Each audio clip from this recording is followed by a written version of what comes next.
right, folks, welcome back to the Scoundrels podcast. Amar was climbing in Central Park and got stuck in a tree because he climbed too high. So while the fire department get him down, we've actually recruited a much better looking actor to take his place. So please welcome Joe and Amar 2.0 on this episode of the Scoundrels podcast. Joe, take it away with today's topic. All right, so we're gonna do something a little different today. We have Thomas Harrison on the podcast, and I was originally going to ask you to introduce yourself, but I'm actually going to introduce you. Yeah.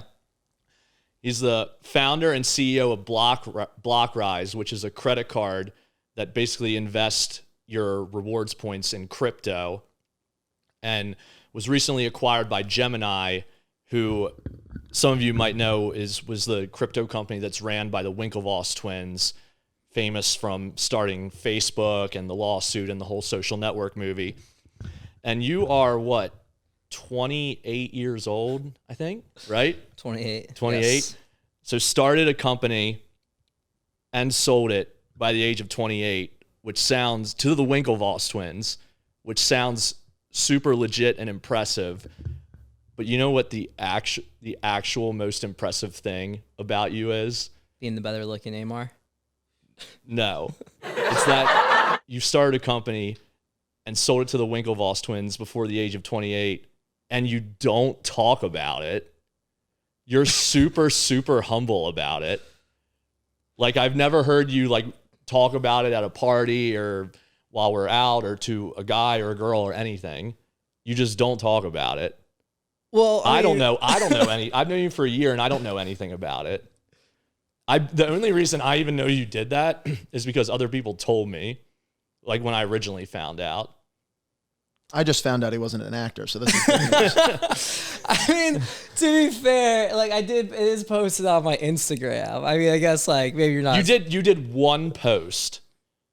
You made one post after the acquisition was finalized, and then you had once it sold, you had people over that night on to your place. Yep. And I remember going there. I had no idea you had your own company until I went to your acquisition party. Yeah, I mean, it was it was a pretty cool thing that happened. I'm not gonna lie. I mean, I don't know. Like it's something that, like, it was a very fortunate outcome. Absolutely. Yeah. Well, let's back it up a little bit because I want to ask all these questions that we've known each other for a long time. I've never asked you about this stuff. Take me back to college, and did you anything entrepreneurial startup wise? Did you do anything like that in college or when you were a kid? Did you sell lemonade? Like, did you do it? I'm going to start telling you the story of how I sold lemonade at lemonade stands and, you know, got my start that way. No, I don't know. I just, I liked solving problems. Like, I liked just doing things and like. Did you have startup dreams though when you were younger, or not really? That come later? I mean, I think I like every. Well, maybe not like every kid, but like I think a lot of kids, I was definitely like, you know, wanted to have my own company one day, or was ambitious, or just wanted to, you know, be my own boss, right? There's kind of this like this idealistic sense that when you are your own boss, like you've made it. And I think when I was younger, that kind of took shape in a variety of ways of like what I wanted my career to be.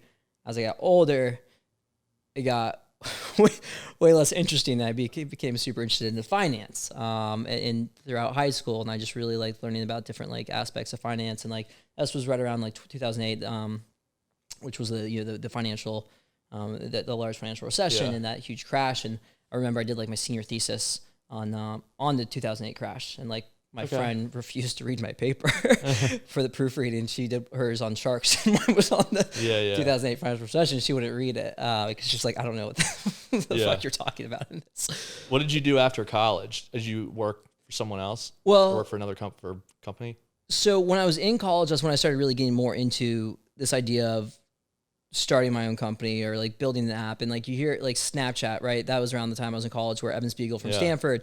And you learn about this, you know, there's this college. I went to Santa Clara, so there's this college maybe 30 minutes away. And there's this, you know, this kid drops out, starts a company, and you're using it every day, and you start to realize like, oh shit, this kid's only a few years older than me. Yeah. And now he's this company worth hundreds of millions, if not billions at the time. And I just the more I learned about people like him and others, it just kind of you get more and more interested in, especially being in Silicon Valley, of there's this incredible opportunity out there, to build your own company, to come up with ideas. And so during college, I started playing around with different ideas for apps and companies, and I had different friends I'd go to, and we'd come up with plans and start trying to test things. And none of it really came into fruition. Yeah. What did you do? I went through a phase that where I would make prototypes of things, and I'm pretty decent with UI UX, mock-up stuff. Was it stuff like that? Yeah, exactly. It would be here's the idea, and let's start building some just simple wireframes. What are the core value proposition? Where do we want people? What is the action that we want them to take? And then how do we monetize this? And so there's kind of a wide spectrum.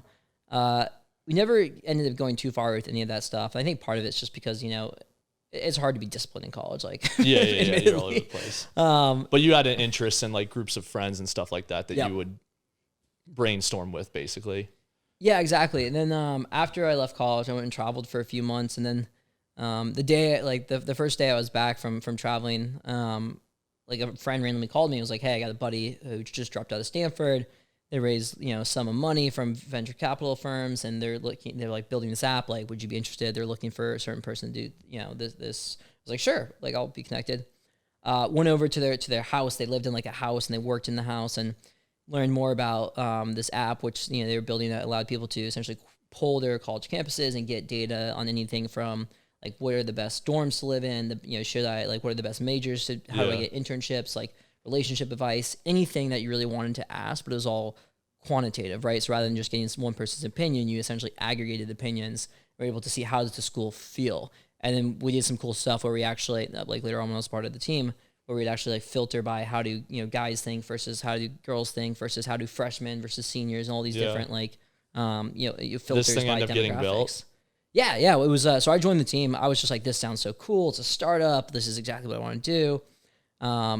Took a position as really the first employee there. And we built this app, and we grew it across, over 100 universities across the US, and grew it to over 300,000 users. And we got some real traction. It was really cool to see. What was it called? It's called What's Goodly. Okay. Yeah. So I did that for a couple of years. I ended up living in the startup house, which was it for a year. Like the show Silicon Valley? Yeah, they actually, was it like believe that? it or not, the writers came to our house one time. The writers of Silicon Valley came to your house? They wanted source material. Uh-huh. We made it in a show, not hold personally. Up. What year was this before the show launched? This was I think it was season 3, season 4. One of the episodes was about this big cold freeze, and you can see them in the house, all wearing mittens and gloves and scarves, and they had space heaters on the table. That's literally the story we told them about the great cold freeze of January 2017 or whatever it was. And so it was hilarious that we our story made the show and was the plot line for one of the episodes. Yeah. That's insane. Yeah, so but it was very that show is also is so it portrays Silicon Valley so accurately. The obsession with Phil's. Yeah. I went there every day, and then I started watching the show. I was just okay, wow.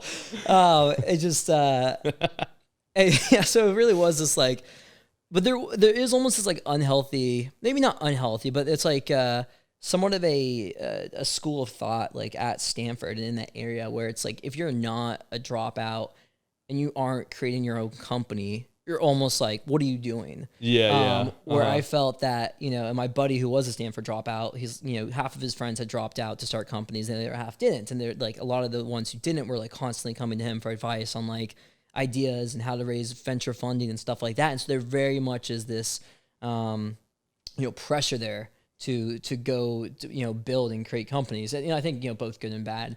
But it was cool to be a part of that all. Yeah. When you came in to What's Goodly, how many people were there, and then what was your position? So when I first joined, there's essentially 3 co-founders, and then 2 ended up leaving and going back to school. like shortly after I joined. And Yeah. then, so I joined as like a marketing growth intern. Yeah. I didn't like the position itself. It sucked, but like, Yeah. I was like, this is Were they cool. like paying you? I want to be a part of this company. Not well. Yeah. Yeah. but it was like, I was like willing to take a small, I just Yeah. graduated, didn't have any, large Yeah. expenses. Live in the startup house. Exactly. And Yeah. like, so I was just like, you know what, I'm willing to take this chance, get some equity. This is a really cool opportunity, it sounds like. And then, as soon as the other couple co-founders left, like we ended up recruiting another, chief technology officer who's gone on to have a really great career and a really great guy, really, really great engineer as well. But he joined, and then I essentially like took over all of growth and eventually operations, where so I was essentially the first employee. Then we grew to I think like 12, 14 people-ish at our height. So it was cool. It was like going through all was there revenue coming in with that, with Goodly? Some, not, we were like kept trying to find the best way to source revenue or to make revenue, because did you guys raise money? We did. Yeah. We ended up raising more when I was there. They raised right before I joined, and then we ended up raising more while I was there. So I kind of got to see like all of it, like the ups, the downs, like, investor pitches, building decks, like how to try to, decrease retention, increase, user growth, whether it's like UI, UX, product stuff, or, even like speaking with clients and trying to build out a revenue model for essentially a free mobile app, which is an incredibly challenging thing to do. What was their revenue model? Since we were pulling everything, the idea is that we would actually take this data, and since it's aggregated and depersonalized, and then sell that to companies who are interested in kind of learning more about these demographics. Yeah. All right. So you're there. Then what happens when you leave? What's Goodly? Yeah. So I was there for about 2 years, and then we ended up shutting down, unfortunately. The founder who originally started it went back to school. At that time we were just, we were having retention issues, and there's just we didn't have the product market fit that we wanted. So it was difficult to raise that Series A. At that time I'd been getting really big into Bitcoin. Like before that, this is like halfway through 2017, like right before the big bull market and craze of fall of 2017, and I was also like figuring out what I wanted to do next. What I didn't want to do is like just join a company. I was very into like I had this taste of a startup and creating a company, and wanted to see if I could build something else. And so I literally spent like a couple months just testing out all these different ideas. What I would do is essentially try to identify a problem and then come up with a solution and build models of how to talk more about that. Before BlockRize, what were some of the other ideas? So I have this. And how did you test them? I have this one idea, which I still don't think is necessarily a bad idea, but I don't. Just so you know, if you say it on the podcast, I own the rights to it. Okay, maybe it's an awful idea then. So a lot of people just leave excess cash in low interest rate checking and saving accounts. Yeah, and essentially there's a time value cost to having money, right? And so like the whole idea was, rather than leaving that money just sitting in these low interest accounts, and a lot of times you do that because you're taught that you should have a savings account. Exactly, have a savings account, like have liquidity for like the next 3 to 6 months worth of expenses. So the idea was essentially, what is one of the largest expenses for most millennials, and it's rent. And so knowing that you're going to have to pay rent the next 2, 3, 4, 5 months, is there a way for you to essentially pay rent early, and does that provide value to your landlord through one, just having that peace of mind that your the tenant is going to be paying their money on time, but then two, a lot of landlords own a lot of properties, which means they also have mortgages, as well as they're consistently doing renovations or investing in new properties. So to them, if they had more cash available at a lower cost than they could borrow from the bank, they may be taking this money and then investing it in their other properties, right? Or buying new properties.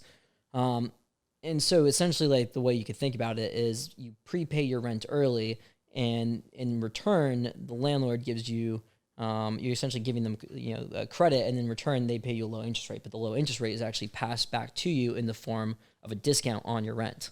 And the reason that's important is because, discounts on rent aren't actually taxable, whereas interest is taxable. Okay. And so you essentially just create this model where I prepay as many months ahead of time as I want to. And the more I prepay, whether it's 1.5, 1.75, 2.5, 3, the larger the discount gets. So for essentially for the tenant, it gives you a better, essentially a better financial return than just leaving that in the low interest savings or checking account. And for the landlord, it gives them the peace of mind and access to cheaper capital. Yeah, it makes sense. So I built a model. I got a lot of feedback and tried to. What are you doing when you're getting feed? Are you like, I've heard of people like creating like a product and then create like some Facebook ads or something like that, spend $100 on AdSense, see how many clicks it gets. Like, how do you test stuff like this? Yeah, I mean, just speaking to people. Yeah. Like friends that for this specific idea, because that was the target market, right? Millennials who are out of college, they have disposable income for the first time and they're paying rent. Yeah. And so that was one of the big markets, and just any of them, just like ask them like, would they do this? What type of rate would they need to see? Why or why not? And as well as landlords, trying to speak to them and get their thoughts on landlords, whether that was my own landlord or asking friends to speak to their landlords or friends whose parents were landlords, stuff like that. And just getting as much feedback as I could. Ended up that idea I didn't end up loving at the end of the day, because when I finally built out the model, even though there was a decent amount of interest in the idea, the discount rate that I thought that would be, that we could actually offer was a pretty low amount. Yeah. And so I didn't think it'd be enough. That's what I was thinking. Yeah. It was still, significant relative to the interest that you'd earn on a checking account. It was, insanely much, 100 times better value. Yeah. But 100 times of, 0.06% is. Yeah. But you're also asking people to front load lots of money into something at once. Which, yeah. I mean, I even thought through that this way that you could actually pull it back out, and you do that through an aggregated pool of people's tenants' money. Right. And so if if 100 of us put money in and only 50 landlords take money out, there's still leftover money in there. Yeah. Right. And so then if I want my cash back early, I get it, but then I lose the discount. And so thought about ways to kind of, solve for these different problems that arose through feedback. Yeah. And then BlockRize happened. So I like BlockRize because it's so simple. It's like a credit card that that's invests why your it's a rewards good in idea, crypto. because it's when you came up with that, stupidly simple. When you came up with that, were you like, "There's no way this doesn't exist yet"? No, I this is gonna kind of sound dumb, but I actually came up with so yes and no, but what happened was I was getting more and more into crypto. And then when these other ideas weren't panning out, as I was talking to friends and family, I wasn't even trying to come up with a crypto idea. What it was just calling my friends and family and be like, why aren't you investing in Bitcoin? Have you ever heard about it? Because I was so into it. It wasn't for research. And as I had these conversations, people would ask me hey, I know you've said you've bought Bitcoin before. How do I do it? And I would tell them how, and they would just never do it. It's confusing, man. It's a lot. It is. And so that's what I discovered. I kept having these conversations, and then after a while, I finally realized people think it's too complex. Yeah, they think it's they don't too want to risky. put in the research. That's I always say, if you're going to invest in something, you should invest in stuff you're interested in and stuff you've researched. And there's so many different cryptocurrencies and so many different ways to do it that it can be I understand why a lot of people think it's super overwhelming. Even something as simple as just the seed to a wallet. One of a friend's mentors launched an NFT, made $100,000 on it, then lost the seed to the wallet. Oh shit! And locked that money up. Yeah, it's crazy, and that's the most basic thing. You hear so many stories like that, and yeah, I mean even companies like Coinbase and Gemini who make it what seems to be so simple, it's still complex, because to someone who's not familiar with crypto, they're like, well, what is Coinbase? What is Gemini? Yeah. What is Bitcoin? What does it mean when I'm buying it? And then they just hear it's risky, right? The news does nothing to help. It just need to talk about how risky, how volatile it is, and it is, to be fair, but it's also the best performing asset of the last 10 years. The stock market is too. It's. Yeah, and so, I quickly realized that it was these two things. It was complexity and risk. And so I started thinking well, how can you simplify the process and reduce the risk? And I just started trying to figure out ideas, and I would come up with different ideas and get feedback. And actually, the funny thing about the credit card is it was never meant to be a standalone idea. I always like pitched something else and to be like, and then we could offer a credit card as well where you earn your Bitcoin back, like your rewards back in Bitcoin. And like through these like ideas of me like pitching friends and family, they like people latched onto the credit card. Yeah. It's easy. Yeah. I remember like, and it's not your own money. It's like, it's rewards. Like our credit cards offer rewards. I called my mom one day and I was like, and my mom, you know, she had heard about Bitcoin, but she wouldn't put money in. She's like, it's too risky. I was like, Mom, I just heard about this new like credit card that gives you rewards in Bitcoin. Like, what do you like?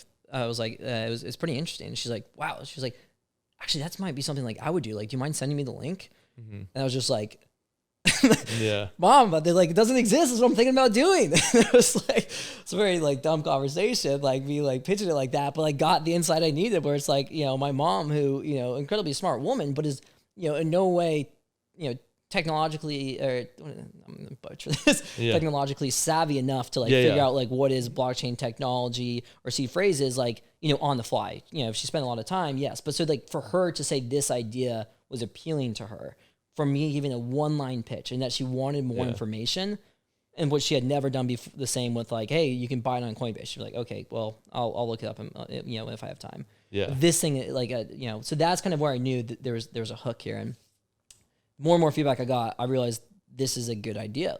People want this. And so I started doing research, like, does something that like this exist? And I had some friends who are big into crypto, and they're like, look at all these competitors and stuff like that. And so I started building out comparisons, like, why are these the product? What is the product I want to build, and how is it different, and how is it better? How does it, you know, achieve this simplification, this reduced risk of investing in Bitcoin? And so that's really kind of where this whole journey started. And when I realized there was nothing in the market like this, that's insane. I was like, I kind of just said, I was like, well, fuck it. Like, if I don't build this, someone else will. And it's a really good idea, or at least I thought it was. I had a lot of conviction that it was.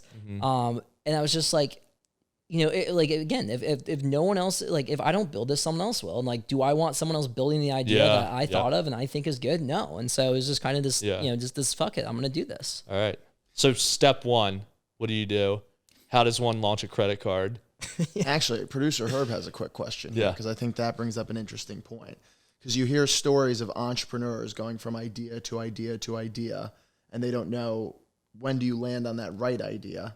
How do you get that conviction? And so for you, versus the initial ideas that you had, when you actually settled on the right idea, what was it that gave you that conviction that you didn't have before? Was it the product market fit? Was it the market size? Like, what kind of gave that binary switch of, okay, we're here and I can really invest all my time in this because I have that level of belief in it? Yeah, well, that's a great question. I think it comes back to this idea of like what I was trying to solve for, right? What all the conversations I had before I even started coming up with these ideas was about why weren't people putting money into Bitcoin? Why weren't they investing in Coinbase or Gemini? And it was, again, complexity and risk. So then once I realized like that's the problem, that's what I need to solve for. And so when I came up with these different ideas of like, here's ways how we can, how we can simplify this process or reduce the risk of investing in Bitcoin. And when I pitched those ideas, if people didn't find them simple, or if people were like, that actually doesn't sound like that sounds too risky, or that sounds too complex, if that was the feedback, I was like, okay, well, that's not the idea. And then what I found is with the credit card, and again, it's never going to be 100 out of 100 people love your idea, no matter how great an idea it is. But with the credit card, more often than not, people will be like, oh, that sounds interesting. Yeah, I probably would use that. And there was no follow-up questions of like, how does it work? Or if they were, they're very just elementary, because the thing is, people understand what credit cards are. And so if I tell you it's a credit card that gives you rewards in Bitcoin, it's intuitive. There is really no learning curve because you have a credit card that gives you rewards. And it's a product you use on a consistent basis. And so it's an entry into it too. It's such a way to ease into it. And so that's when that's where the conviction came from. When I realized like this idea is the one that actually solves the problem that I identified in the first place. And so it was not, coming up with an idea. It was really like, here's the problem. Here's the idea that provides the solution. And I know that because I have all these people, essentially as data points. And then that's kind of what gave me that initial conviction. And then when I saw the other products in market, they were so complex. They were like, these prepaid debit cards that you had to, stake, which means you essentially had to like put aside, a massive amount of some obscure crypto, currency that you've never heard of, and for 6 months, and then you got rewards back in it. And to me, I was just like, I don't even like, I'm learning about crypto for 6 months, a year now, and I don't even know how to use this product. Yeah. Like, how is this going to be have mass appeal if I can't even understand it? So that's kind of like seeing the differences between what I wanted to build and what was out there. Like, that gave me more conviction that this is what makes sense. Yeah. All right. Step 1. How do you how do you launch a credit card? Because you don't work for a bank or anything. Like, what do you even? Who are the two guys, or who do you call? Who are the co-founders? How'd you meet them? Let's start there. Oh, that was like a year later. So you work on this for a while before by yourself. Yep. What are you doing? Just research on everything, like trying to figure out how do you start a that was my question I asked. I literally Googled like, how do you start a company? Right? Yeah. So I start, calling people, emailing banks, trying to understand, emailing people in the payments industry, Visa, MasterCard, LinkedIn messaging people, asking them to talk, trying to understand like, how would you do something like this? Researching other companies that have launched credit cards, like Pedal Card or Final is another card, or Zero. Mm-hmm. Understanding like what they did, trying to get in touch with the people who worked on those teams, as well as trying to actually get the company, formation set up. And so for that, I was lucky enough that I had worked with, our attorney at the old startup I was with. They do a lot of they do a lot of startups. They work with a lot of startups, and they're very experienced. So, reached out to him, had conversations with him, explaining what I wanted to do, why what didn't exist today, why there's value. Essentially trying to convince him that, it was worth his time to work with me on this project. And so that's kind of where it all started, kind of trying to get as much insight and feedback as possible, and how to actually build this. And then in parallel, the whole time I was like, okay, well, I need to somehow prove that this idea has traction. Yep. Because me just saying like, hey, 50 of my friends like this idea, and my my mom and my family members, they're into this, like, that's going to convince no one. So what I quickly learned, that there was a lot of other like fintech products launch waitlists before they're actually live, and they do it as a way to generate excitement and show validation for their idea and use it to raise money. So I started building a waitlist. I started designing. I found the guy. I was reaching out to everyone I knew and people online and on the co-founder sites to just try to meet people who wanted to work on this idea with me.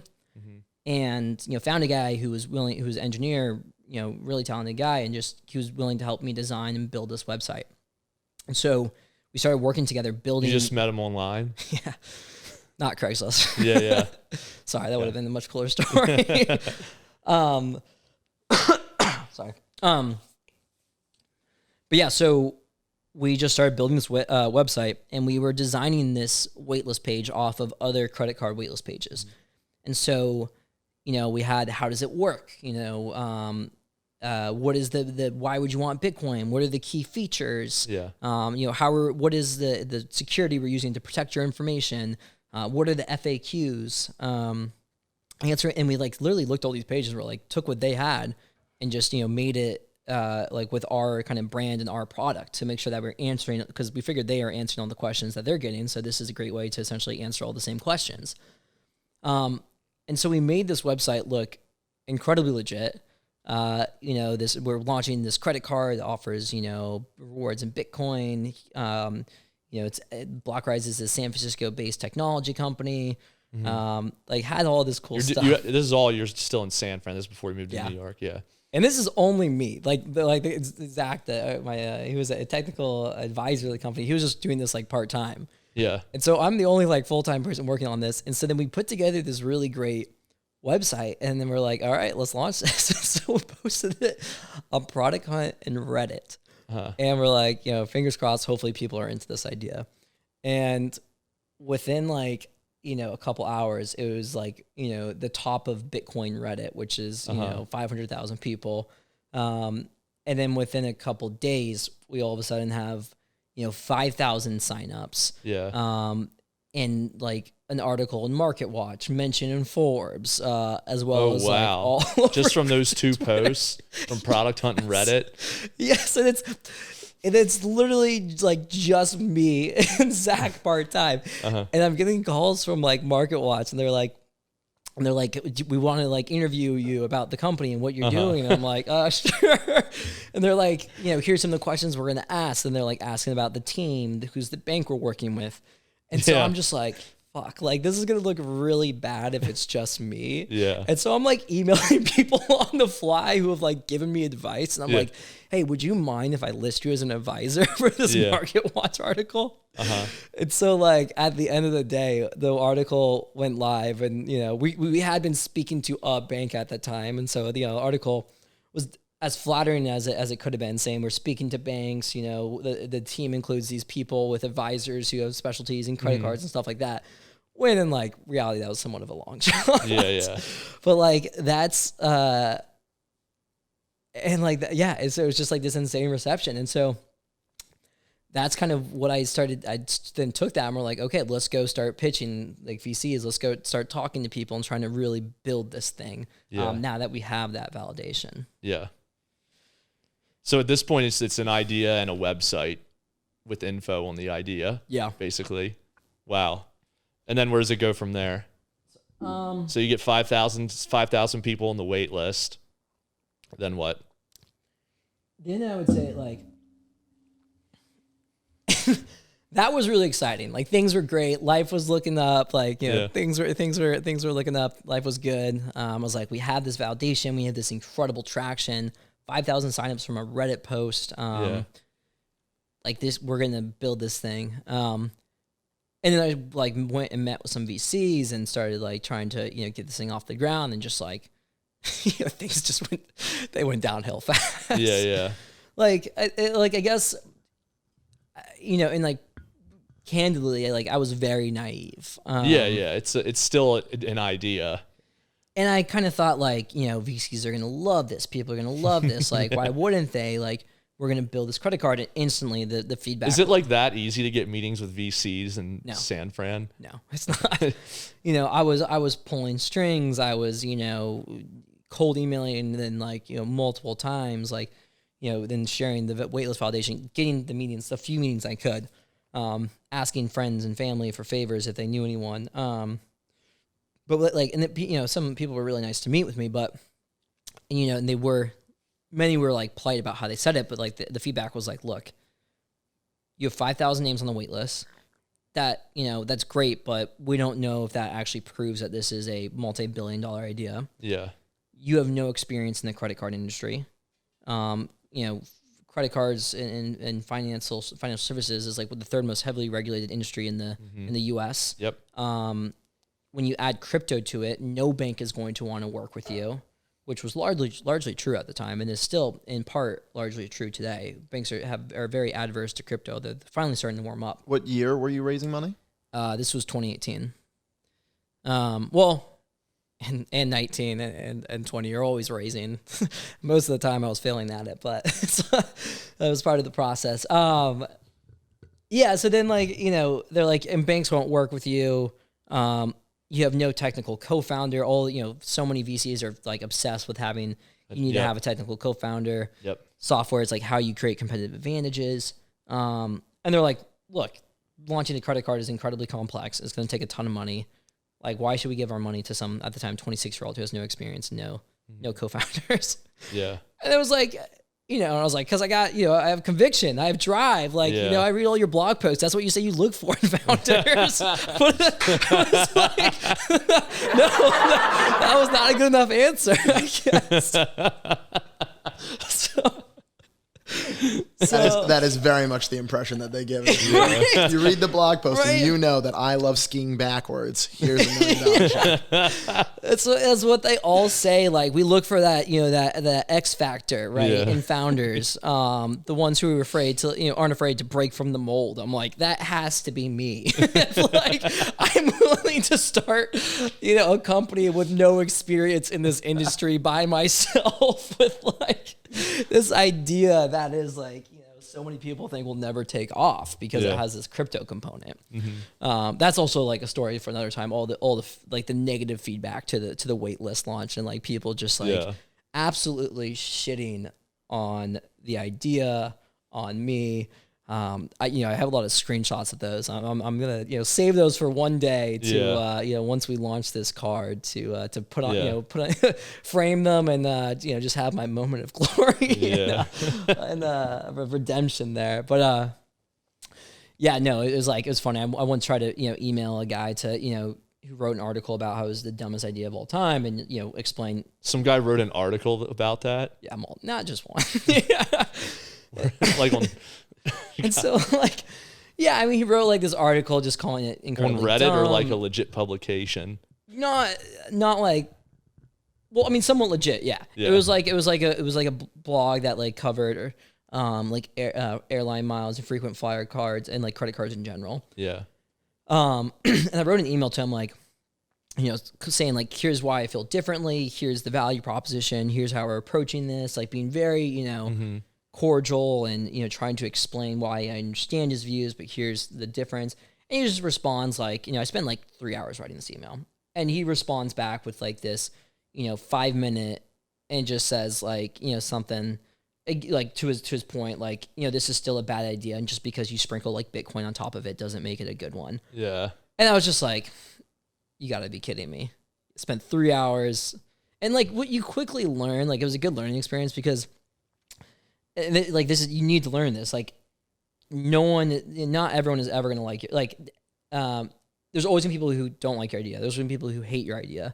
And if you spend time worrying about them or like trying to change their opinions, you're just wasting your time. Yeah, I agree. Right. And the idea, the thing is, if you can find the people who do believe in your idea or do think it's valuable, like that's where you focus your attention. So I think that was like something good to learn early on, because like you have to have a hard skin to thick skin, thick skin to survive as a founder. But because you get told no in so many different ways from so many different people. It's just like, okay, so then what happens? How did you start building out the card, or building towards the what eventually became the acquisition? Yeah, What's your next steps? I'll do the short story because this is over really like a year and a half, but just spending a year and a half of like trying to figure out how to do this, and like trying to, some parts really cool where I learned how to I worked with an IP lawyer and like learned how you file like patents, and I like filed 3 separate patents on technology, on like technology related to offering rewards of cryptocurrency.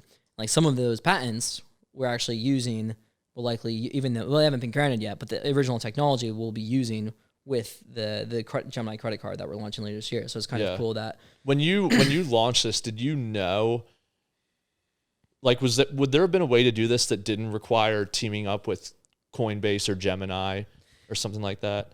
Yeah, there would have, but like it made sense to work with them, not necessarily to be acquired, but it made sense to work with them because they had all the customers, and they had the platform. And so, again, it was a year and a half of highs and lows where like, a lot of the lows were just like, you get told no by so many different investors. Yeah. I remember I flew out to New York City for one who like really wanted, it was like saying they wanted to invest, and like, it's actually, this is interesting. It's like, he's this very big property landlord here in New York City. And it was like one of the early investors in WeWork, and like emailed me on the whim. And so I flew The Durst family? No. It's a very niche joke. No. But like I flew out here to meet him on a whim, and he was like, met me for 30 minutes. He's like, I want to put in like $1 million. I was just like, let's go. And like thinking it's going to be a sure thing. And then like, quickly realize like the money, don't count on the money until it's in the bank. And then like, a couple missed calls and like, or missed, calls back and forth that we missed from each other later, all of a sudden, the trail goes cold, and like, it's like, okay, don't know what to do here.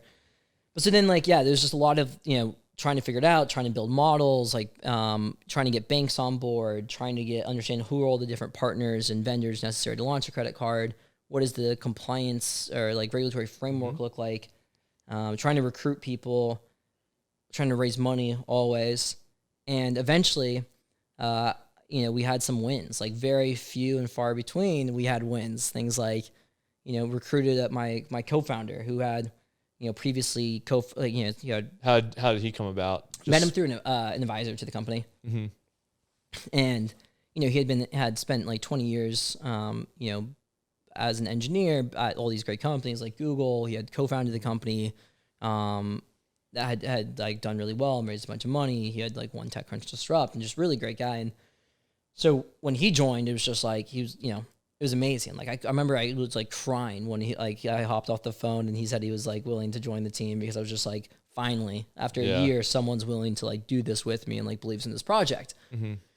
And then, things like, but yeah, I don't know. It kept going on and just kept having all these disappointments of just like, we can't raise money, or VCs say no, or seeing we need to see this. And so you just keep trudging on and saying, okay, how can we continue to build this value proposition?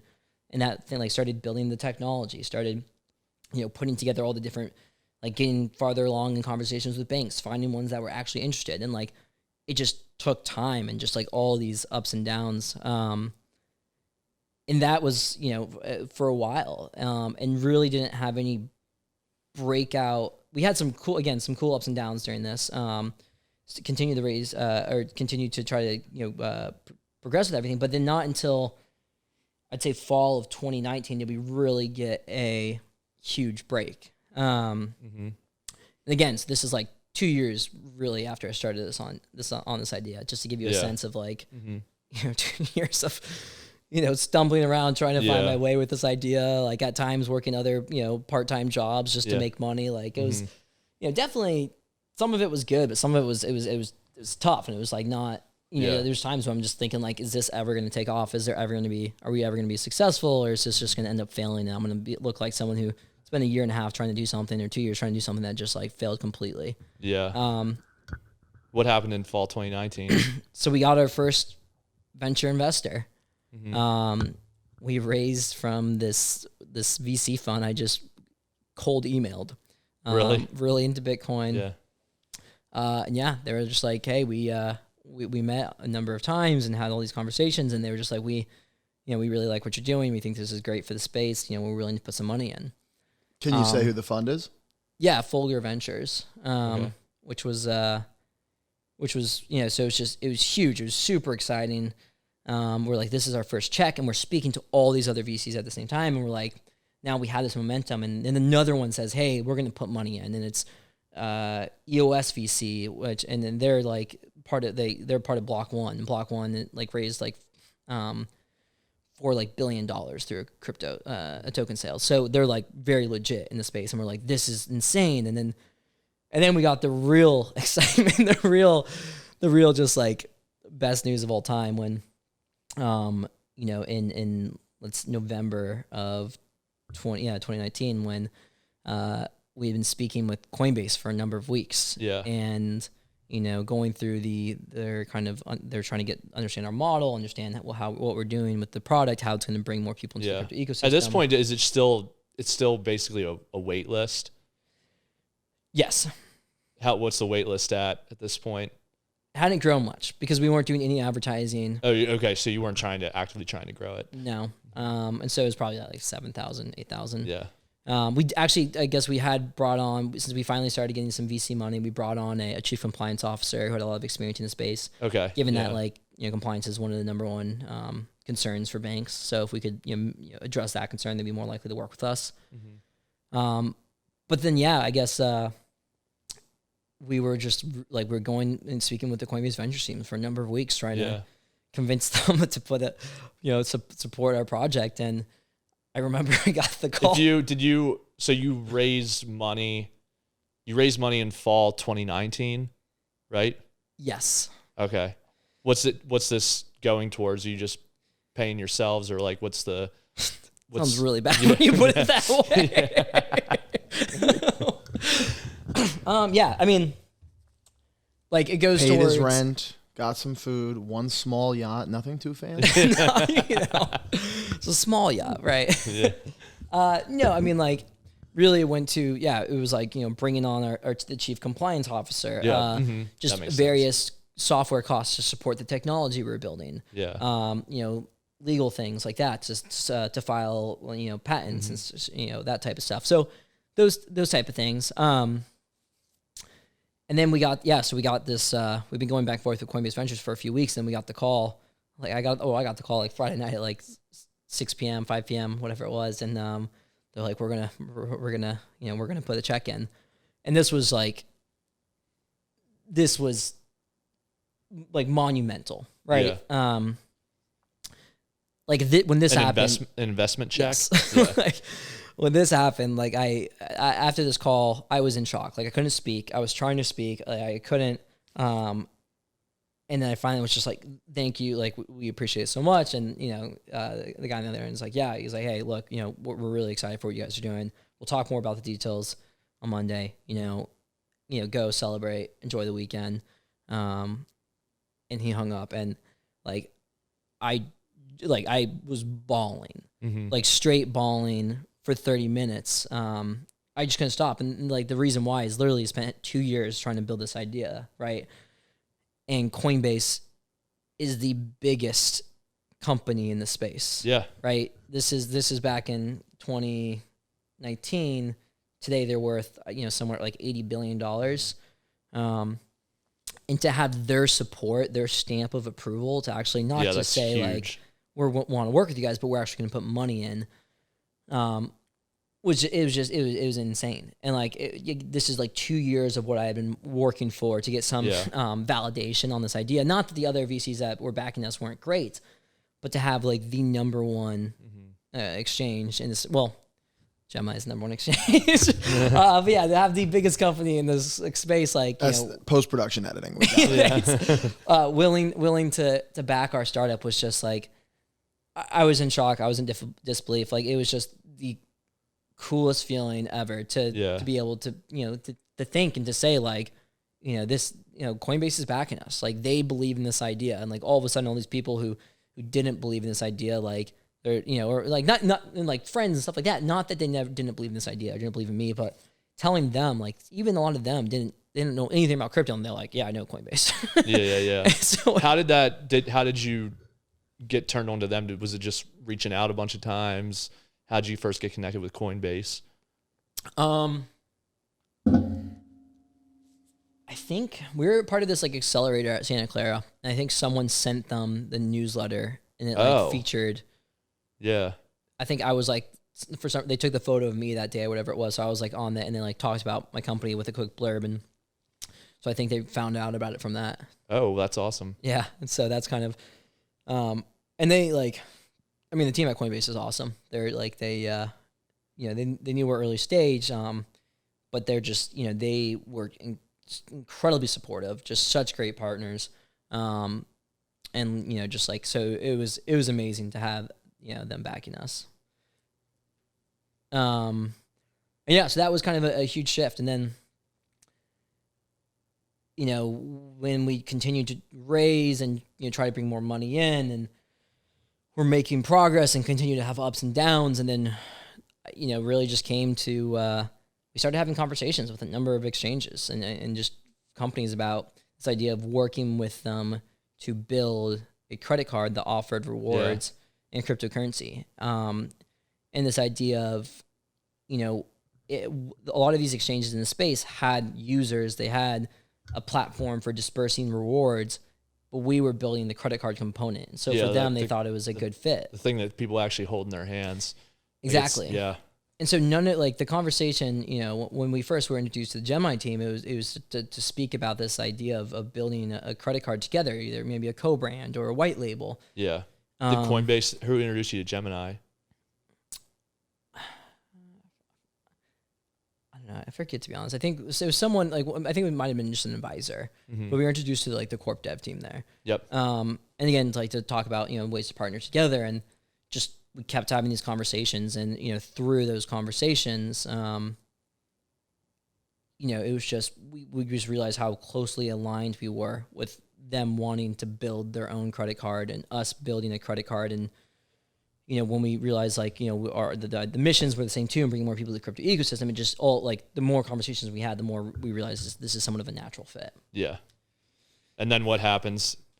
And you moved to New York at this time too, right? No, I was in New York back in the fall. Okay. Yeah. In like October of 2019. And then what happens for the acquisition? Do they just tell you one day, hey, we're going to just buy you guys and do this thing together? No. Hey, just FYI, I hope you don't want to do this by yourselves because we're just going to buy you. No, It wasn't like that at all. We I think both sides just kind of came to this like, hey, does this make sense for us to explore doing this as part of the same company? Mm-hmm. The same company, obviously, being the bigger one. Yeah. BlockRize by Gemini kind of thing. Right. Yeah, I don't think basically what a SPAC is right now. Yeah. Yeah, I don't think we would have been afford that. Maybe actually, through a SPAC, reverse merger. And yeah, so it's just like we kind of that's where just these conversations naturally turned to that, and then it wasn't even like a let's do this. It was like a hey, let's continue exploring this. Let's set up those more conversations. Let's introduce you to more people across the organization. Let's dig even deeper to your product. Let's now understand like what it would look like if it was part of our company, and like how does that how does that change things? What stays the same? What synergies are there? Everyone's favorite business term. I'm pretty sure I had 2 full slides in the deck dedicated to synergies. So if anyone ever tells you that synergies are bullshit, that is not true. Yeah. Synergies are partially what got us acquired. All right. So it was just like and we met with just all of them. I think there's just everyone across their senior leadership. How to call with Cameron and Tyler, and just got to understand share our Zoom vision. Or hangouts or one of the video ones. And just like got to, we were able to share our vision with what we want to do with BlockRize. We were able to hear what they were doing with Gemini and their vision, and where they thought something like the Gemini, like a credit card, could align with what their mission. And just again, like I won't speak for. Well, I won't speak for anyone on the Gemini team, but although I think they obviously felt the same way. But from my perspective, our team's perspective, we're just like, there's so much alignment here on, prioritizing this product, making this a core product of understanding its impact. A lot of companies are launching debit cards, which is they're just great products, but credit cards are much harder to launch, but I think there's much more opportunity. And I think that's where there's a lot of alignment with Gemini. It's easier to say, oh, my rewards go into this versus, hey, I need to front some money into this. Yeah, exactly. And so that, and then just like, again, the whole vision of growing the crypto ecosystem and how powerful this tool could be. I think Gemini really resonated with this idea that, this is that solution to that complexity and risk. And so there was 3 months of conversations, of getting, teams going back and forth. And then obviously you go through the once there's a term sheet in place, you go through a negotiation period where you go back and forth on just different parts of the, parts of the deal, which is pretty standard. So, I mean, it was a really stressful period. I can imagine. I will say that this was all during the pandemic as well. Yeah. This is all going on over the summer and early fall, right? It closed in late July, so this was spring through halfway through the summer. Okay, yeah. And it was just stressful, right? Because you never you're expecting something to go wrong. Yeah, exactly. Right. You never know, hey, what happens if they back out? Hey, they haven't sent this document, which they said they would try to get it to us today, and it's been 2 extra days. Why don't we have it? And looking back on it, it's well, they had a million other things, and they're a large company doing stuff. This was pretty much our core focus at the time, so it makes sense. But you're just you're constantly running these scenarios through your head. What happens if this fails? What do we do? We're all so committed to this. And so but at the end of the day, they were, I knew we made a great choice just through that process because of how much good faith was showed. Yeah. It was just it was funny. I remember our attorney was, I was calling him every day like stressing about stuff during this whole process. And he finally one day he's like, hey, Thomas, I just got to tell you, like, he's like, I've been through a million of these, and this is probably the one that's gone smoothest that I've ever seen. Like, he's like, these guys are so easy to work with. Like, this is all normal what you're stressing about, but like to put it in like, put it in perspective, like you should not be, you should feel good about this. Yeah. So are you a Gemini employee now? I am. That's an interesting question. What is the working essentially on the same product with the same team? Acquihire, everybody got brought over? Yeah, the whole team came over. So how's just the three of you guys, transition right? from being... Just three of you guys? Well, there's 4 initially, and then actually my co-founder ended up leaving after a couple months. Just wasn't a great fit for his skill set, and he knows another opportunity he wanted to pursue. So yeah. And so what's the transition been like of going from that startup grind where every day is there may not be a tomorrow to being now at an established company and working on the same project, but kind of a switch of what the role is a little bit? I mean, it was nice to have healthcare again, or health insurance. I think there was about 2 years for the better part of 2 years, I didn't have health insurance. Yeah. It's overrated. Yeah. And just really kind of just, if it hurts, it'll get better. Yeah. the approach I took. Actually, I didn't have health insurance my first year in New York. So right. Yeah. I can relate. I remember playing flag football and being like, if I tear my ACL, it's over. Yeah. No, I'm done. I mean, you just kind of, I remember too, I was like going on a ski trip once and like, I was like, oh, should I buy like just accident insurance for this? Like, what if I like hurt myself or like, have one too many beers at the midday lunch break? And dude, life's a little more exciting when you don't have health insurance. Yeah, that's true. Like also I find myself like visiting the doctor more often now that I have it. I don't know if that's correlated. Maybe I was healthier without it. Took less risks. No, but yeah, that was like, that actually, there was some just that adjustment of like, at a startup every day, you're thinking like, how do we survive? Yeah. How do I get enough money? You're like, I was constantly worrying, like, 'cause all 3 guys on the team had families. Yeah. Right. They all are in their 40s and 50s. They have kids. Their kids go to school. Yeah. And it's like they're worried about more than beer money. Exactly. It's my obligation to make sure they get payroll.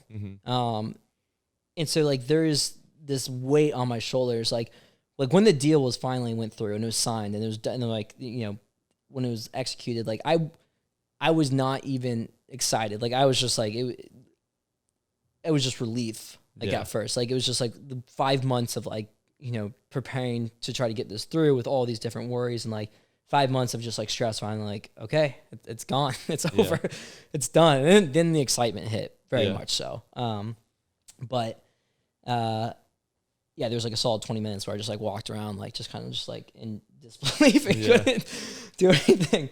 But yeah, no, and we started like, it closed, I think on a Wednesday, and we started Wednesday or Thursday, and I had my first day of meetings, I kid you not, the next day. And then my official day of work was the following Monday. Yeah. So we got right into it. But yeah, it was, I mean, in some aspects were awesome. Like just, having health insurance and a steady paycheck and not worrying about all these other things. And in some parts where, just not, we're just they're in an adjustment. For sure.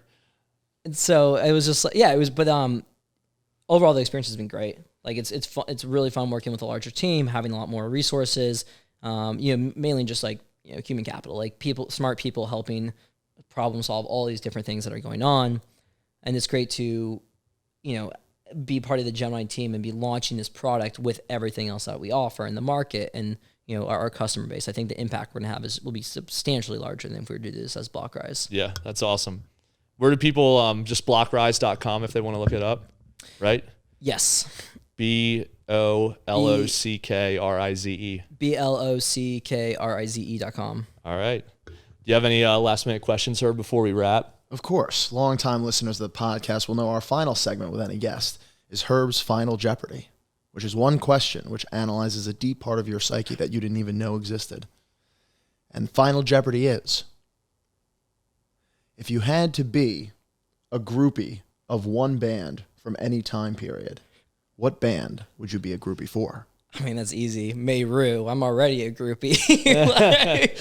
Shout out Mayru. I mean, I've been trying to be in the band for years now, and they say I'm in it, but they conveniently forget to invite me to practice. Well, I mean, maybe that's just because I'm too good, but even to the recording the album, Are they gonna play a show again soon? I think they hopefully will this later this summer. Yeah. That's awesome. So that's the that's my answer. All right, man. And with that, we're out. Thanks for coming on. Yeah.